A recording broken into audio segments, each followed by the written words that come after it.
daleen ak jàmm ci seen ñeenteelu pàcc magazine d'information de la mi-journée ñu nar ko doore ak suñu ganub bi lépp magazine di Ibrahima Diop xelam màcc jëm ci wàllum sociologie sëñ bi Diop ñu ngi lay dalal. maa ngi lay fay di leen nuyu bu baax di rafetlu liggéeyu Walfadjri de tout temps di féddali sama kóllëre ak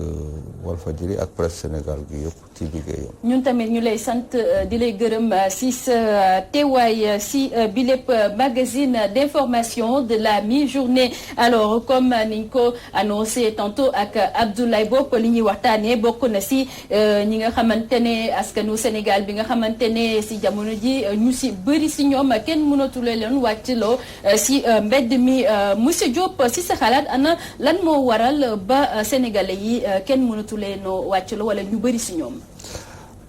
buñ ne kenn mënu leen a wàccloo parce que barki démb rek mobilisation am na ci Kaolack jigéen ñi génn ba autorité préfectorale bi ci boppam jël kàddu rafetlu taxawaay boobu ak mobilisation boobu donc am na motif yu tax. li tax nit ñi génn mobiliser wu pour benn cause donc voilà un peu donc buñ ne kenn mënatu leen a génne xëy na liñ daan wax pour nit ñi génn loolu daal moo suux soo gisee question bi ñu laajte ko mooy que ni par exemple marche opposition yi gis nañ ne mënatuñoo mobiliser aussi fànn boobu lañ bëggoon tàggat sa xalaat lan moo tax politique yi ci boppam ñoom mënatuñoo mobiliser au Sénégalais ñu wàcc ànd ci seen xeex. mais temps politique dafa am. temps politique du ne bis bu nekk. dañuy def temps politique. temps politique dafa am. temps économie am temps maanaam temps développement personnel et collectif am temps développement personnel et collectif moo ëpp temps politique maintenant boo wootee ci mbir yooyu mbiru développement mbiru économie liy jëmale nit ñi kanam nit ñi dañuy répondre bu fekkee ni loolu dafa dëggu te wér te leen ñu gis ci seen njariñ nit ñi dañuy répondre donc voilà un peu les raisons mais en fait mënuñu ne nous sommes devant un peuple passif. Notre peuple est loin d'être passif. Vous voyez bien. Mais c'est un peuple bi ñu am teewul boppam mais dafay ràññee. Donc yow xamuloo ni suñu askan dañoo nekk ci askan boo xam ne dafay ràññee di nga juum ci sa agenda ak wala ci sa plan d'action.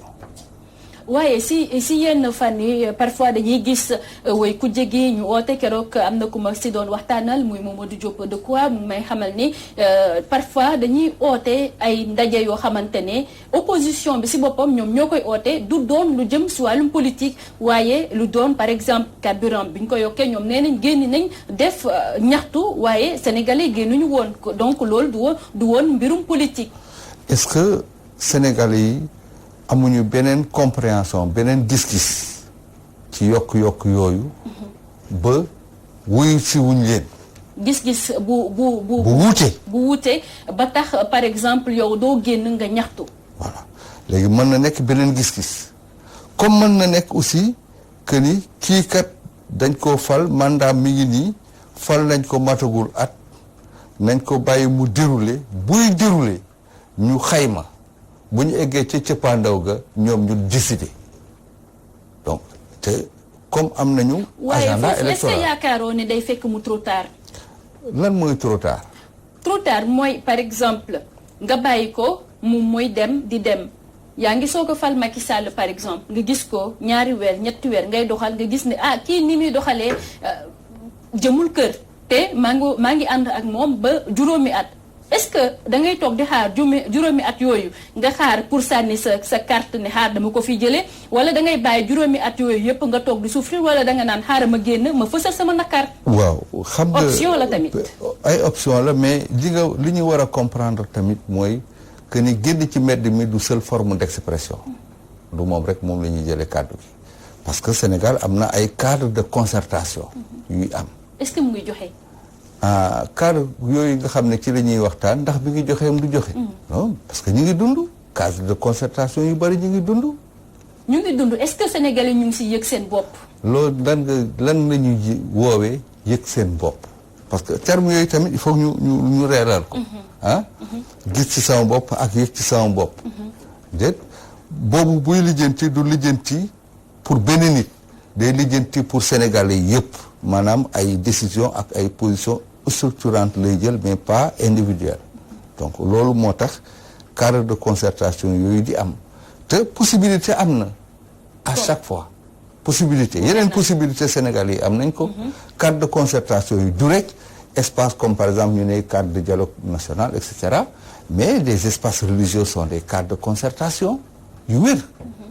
parce que waxoon naa ko fii ay jamono yi am ñu alarmé wu ma ne leen ñooyu cadre de concertation yi ñoo gën a dëgër parce que décision yi ñu fay jël nit ñi dañ koy respecté parce que dafa wékku ci li nga xam ne dañoo téye li ñu gëm fonk ko di ko dund donc loolu mooy élément de fond yi il faudrait que ñu xool Sénégal ñu bañ koo gis gis bu fermé bu tëju nañ ko gis bu ubbeeku gis ni forme ñaxtu am na ci mbedd mi laaj say droit ak lu jëmale réew mi kanam am na mais ci yeneen cadre tamit ci yeneen espace mbedd mi du seul espace de manifestation déedéet toog waxtaan dialogue national waxtaan concerté wu waxtaan au niveau départemental au niveau communal et cetera et cetera. waaye yow yaakaaroo ni par exemple que ni ñi nga xamante ne dañoo génn si mbedd mi nga yaakaar ne njëkkeewuñu si waxtaan dialogue ba nga xamante ne amuñu solution moo tax ñu wàcc si mbedd mi. ab waxtaan mën nañ ko wutal agenda. waaye ab waxtaan kenn mënu ko amal app. mën naa am agenda nag. bii lii la ñuy def. bu moment bi jotee lii la ñuy def bu waxtu wi jotee lii la ñuy def waaye app que ni fii lay commencé te fii lay yem déedéet ci waxtaan mënta nekk. waxtaan dañuy dem di ba ku nekk yay sa morom ci lii mu ànd ak yow ci lii wala mu bañ a ànd ak yow ci lii donc loolu mooy waxtaan. si sa xalaat ban genre discours moo mën a génne jamono ji sénégalais yi. le discours waxu économie. wax bu jëmale Sénégal ci kanam ci mbiru liggéey. ci mbiru li entreprise wu jigéen ñi di nekkee naka la nit ñi di fexe ba xëy ndaw ñi mooy ndaw ñu góor ak ndaw ñu jigéen am xëy nan la ñuy def daal ba gën a soppi rafetal seen nekkin kàddu yooyu bu ñu ko yëkkatee ko ni dañ ciy waxtaan nañ ci mobiliser yooyu dinañ ci ñëw loolu moom dafa wér parce que loolu moo am Kaolack fan yi rek loolu moo am feneen ak feneen ak feneen ñu koy gis ni mobilisation maanaam nit ñi tase bu amee rek parce que booy tase mooy lan mobilisation mooy que nit ñi dañuy déplacé wu jóge seen kër dem ci beneen bërëb mais bu ñuy déplacé wu di jóge ci seen kër seen dëkkuwaay wala seen liggéeyukaay di dem ci beneen bërëb pour tase fa dafa am benn distance bu ñuy parcourir mais c'est parce que dafa am relation de pouvoir de type géographique la tax ñu fay dem moo leen yilif ka tax ñu fay dem moo leen yilif donc loolu la ñu war a comprendre relation de pouvoir au plan géographique dafay am c'est la doctrine du politique à partir de l'espace donc loolu bu fekkee ne nit ñi xamuñu ko que ni relation de pouvoir boobu nag du permanente ci lii rek d'accord du wéy ci lii rek et que nit ñi doo leen gis ci seen jëmm noonu rek déedéet nit ñi am na lu leen yàpp am na lu ñu gis am na lu ñu xam te dañuy xayma te daldi kat ñoom seen position lii la bu fekkee ni yow comprendre woo loolu wala nanguwoo loolu da ngay nekk hors social doo dégg nga li ma comme ni ngay nekk hors sujet doon ngay nekkee hors social donc doon capacité d'intervention ñu gis ne syndicat yi maanaam centrale syndicale yi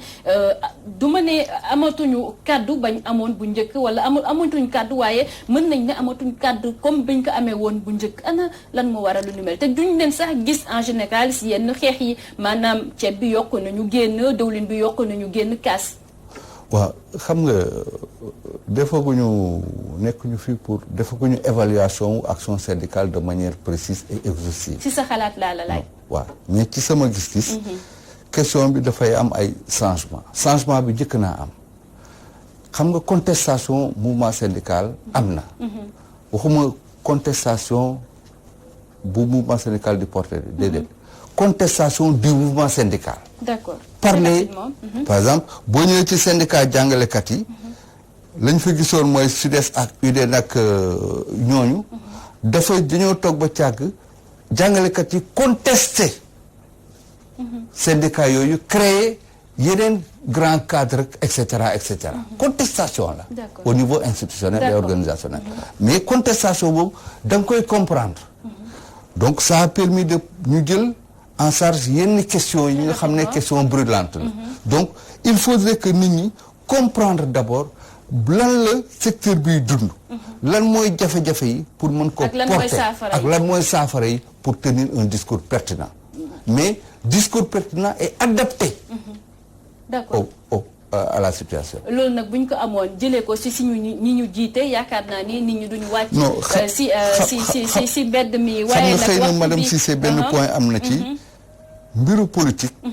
du mbiru jëf rek xam-xam la. politique. du bu ñu nee politique c'est l'art de gérer la cité. donc xam moom mooy gérer en fait. non du art. science la. science la. et science boo xam ne dafa am ay normes ak ay principes. am une démarche et une méthodologie. science boobu nag bu fekkee ni maîtriser woo ko. man ngaa nekk acteur yi sur le terrain électoral mais doo nekk acteur politique. d'accord ñu dem si beneen ponk bi di ab waxtaan boo xamante ne kii di Fatou Bintou Diouf sikk na ko ak maître Moussa Sarr di dellu si rek si mbirum corruption bi nga xamante ne nemmeeku nañ ko fële sa li 2AF ñu teewlu seen waxtaan.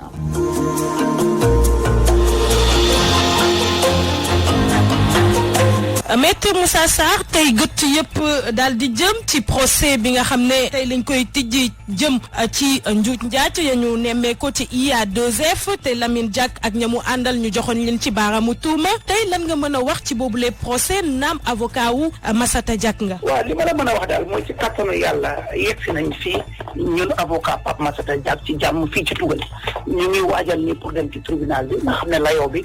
lay commencé incha allahu rabbi loolu daal mën naa ko wax. bu weesoo li ni mel maître Moussa Sarr est-ce que mënuñu njortees ni réewu Sénégal dafa bàyyi ay doomam ci bile procès. non loolu man mënuma ko wax li ma xam daal moo di ne réewu Sénégal la ko war def na ko maintenant nag ab réew buy doxal la du ko teg ca kaw mbedd ma daf koy def na nga ko war a defee ci suuf ci sutura ci xibaar yi ma am daal réewu Sénégal lépp lu mu war a def na ko li ci des nag ñun avocats yi ñoo ko war a def dañ jëm ci tribunal bi. pour seetal Pape Massata Diack wala ne li ñu ko doon tuumal dara amu ci te xeex boobu ñu ngi ciy dem ak xel mu dal di ci ànd ak tey maintenant nag avocat yéene la am ak pexe li ci des nag sunu borom a ko yor ñu ngi ñaan sunu borom li nga xam ne mooy aji borom dogal sunu pexe tombeeg dogal. gannaaw nag tuuma yi ñu teg seenub ndodd bu fekkee rek daanaka jàpp nañ ni ñoom ñoo ko def si bile procès lan mooy xaarandi Lamine Diack ak ñamu àndal. man loolu duma ci tontu jàppuma benn yoon liñ leen tuumaal ñoo ko def en tout cas Pape Massata Diack ñii suma client nga xam ne am naa sañ-sañ wax ci turam liñ ko tuumal defu ca lenn moo tax ñu ñëw fii ci Paris ñun ay avocat pour won juridiction française ne tuuma yiñ ko tuumal tuuma yi neen la amul benn firnde kuñ ko séddale wecc ñun loolu ñu fi indi ci loolu la ñuy liggéey pexe yooyu di ñaan nag suñu pexe tombeek dogalu suñu borom. Maître Moussa Sarr rédaction baa ngi lay jaajëfal bu baax ñu fàttali avocat à la cour nga merci.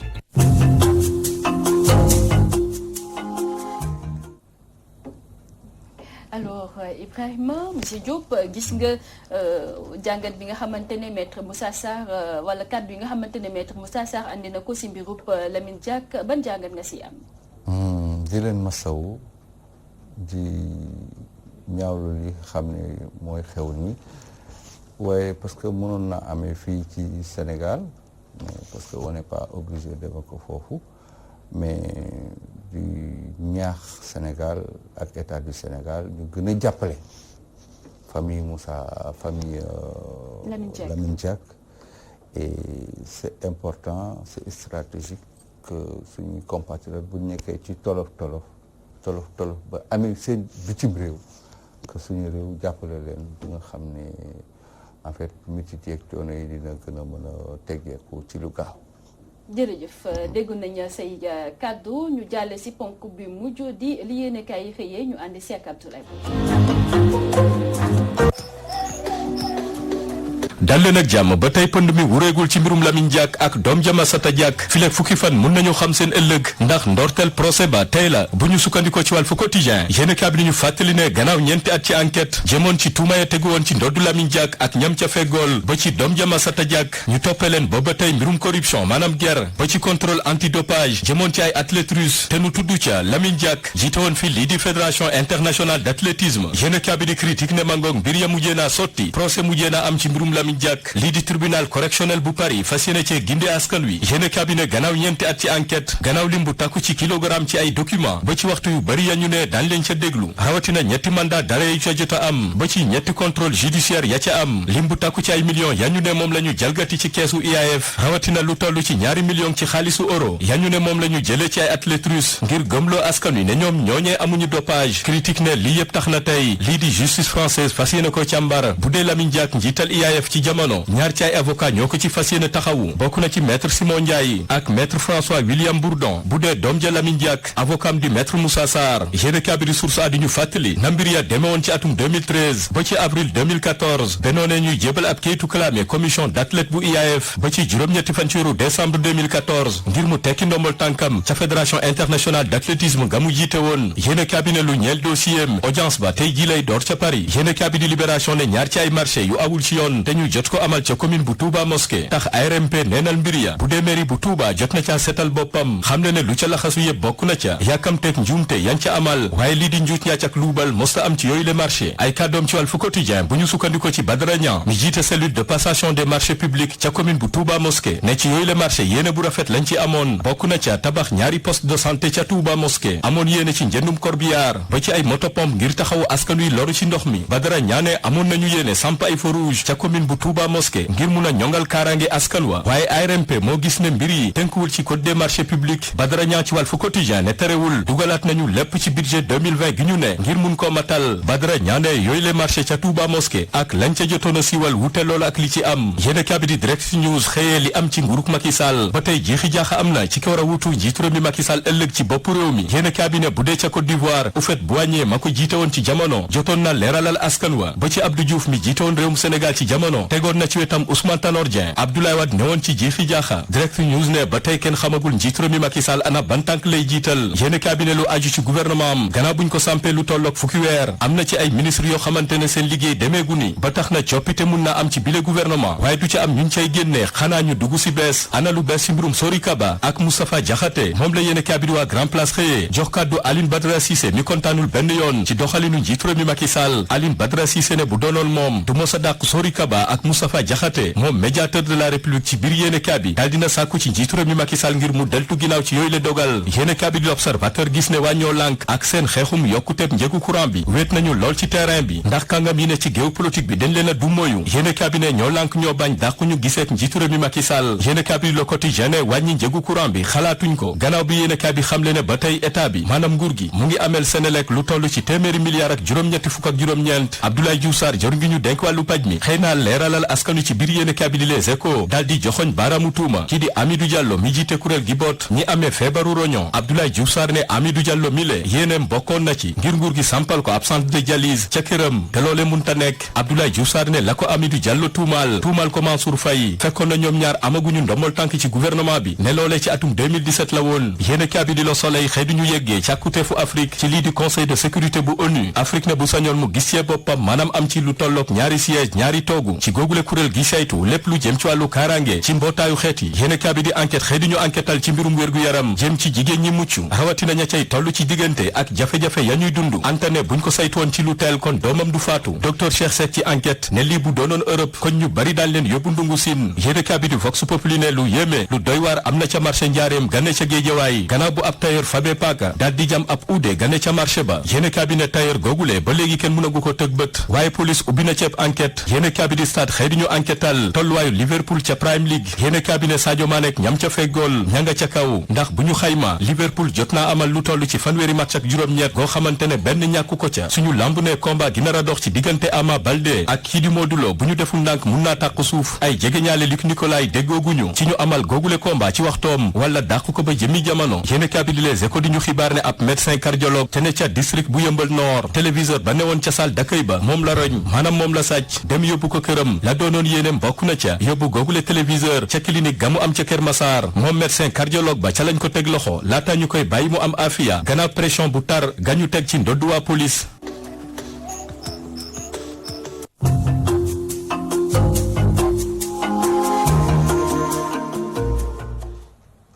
jaajëfal ko moom Abdoulaye Bopp si yi lépp xibaar alors fii la ñuy ndax képpe bi lépp magazine d'information de la mi-journée ñu sant gërëm Seydina Oumar Ba si coordination bi ak Oustaz Assane Diouf Ndeye Fatou Ndiaye ak si côté technique bi Moudou Fall ñu leen di ñaanal ngeen yendu ak jàmm